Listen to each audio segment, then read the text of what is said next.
নমস্কার প্রিয় ভিউয়ার্স, আজকে আমরা বিকল্প চিহ্নের ব্যবহার শিখব, অর্থাৎ কোথায় কোথায় আমরা বিকল্প চিহ্ন ব্যবহার করব। প্রিয় শিক্ষার্থী বন্ধু, নিয়ম এক, একটি বিকল্পে অন্যটি হতে পারে এমন বোঝাতে কিন্তু এই বিকল্প চিহ্ন আমরা ব্যবহার করব। কীরকম? নিয়ম এক, একটির বিকল্পে অন্যটি হতে পারে এমন বোঝাতে কিন্তু আমরা বিকল্প চিহ্ন ব্যবহার করব। যেমন দেখো, গীতা অথবা রীতা কেউ হবে, কেউ হবে। দেখো, একটির বিকল্পে কিন্তু আমরা অন্যটি লিখলাম। আবার আমরা যখন চিঠি লিখতে সম্বোধন করি তখন আমরা কি করি? মহোদয়, মহোদয় অবলিক দিয়ে আমরা দিলাম, বা বিকল্প চিহ্ন দিয়ে আমরা লিখি কি? মহোদয়া।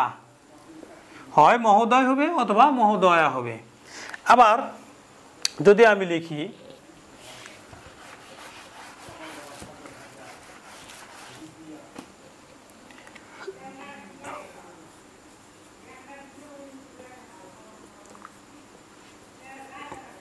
ঘরের মধ্যে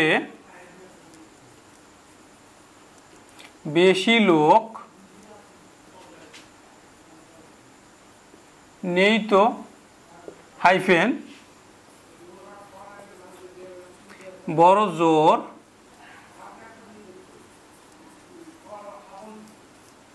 8 বিকল্প চিহ্ন 10 জন হবে। তাহলে একটির বিকল্পে কিন্তু আমরা অন্যটি ধরতে পারি, হয় 8 অথবা 10 জন। নিয়ম 2, আমরা তারিখ লিখতে কিন্তু বিকল্প চিহ্ন ব্যবহার করব।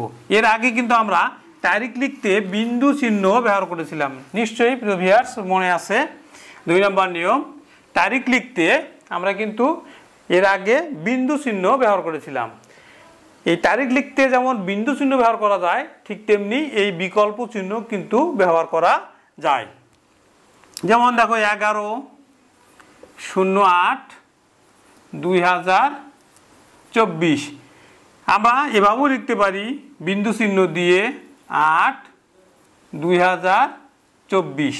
প্রিয় ভিউয়ার্স, কখনো কিন্তু আমরা এভাবে কিন্তু লিখব না যে 11/08/2024, এটা কিন্তু ভুল। অর্থাৎ আমরা কিন্তু কখনো সোজা টান দিয়ে লিখব না, একটু বাঁকা করে, ডান দিকে বাঁকা করে হেলে লিখব।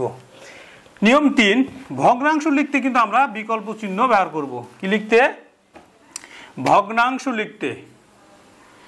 যেমন দেখো, 3/4, আবার লিখলাম 5/6।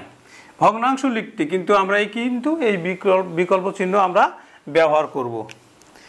4 নাম্বার নিয়ম, বাড়ির নম্বর লিখতে, বাড়ির নম্বর লিখতে কিন্তু আমরা বিকল্প চিহ্ন ব্যবহার করব। বাড়ির নম্বর।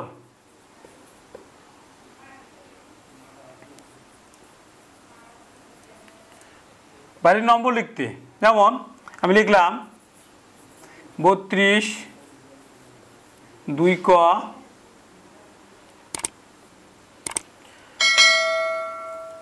বাংলা বাজার,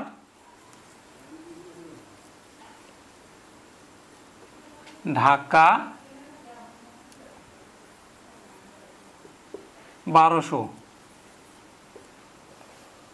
তাহলে বাড়ির নম্বর লিখতেও কিন্তু আমরা এই বিকল্প চিহ্ন ব্যবহার করব। নমস্কার।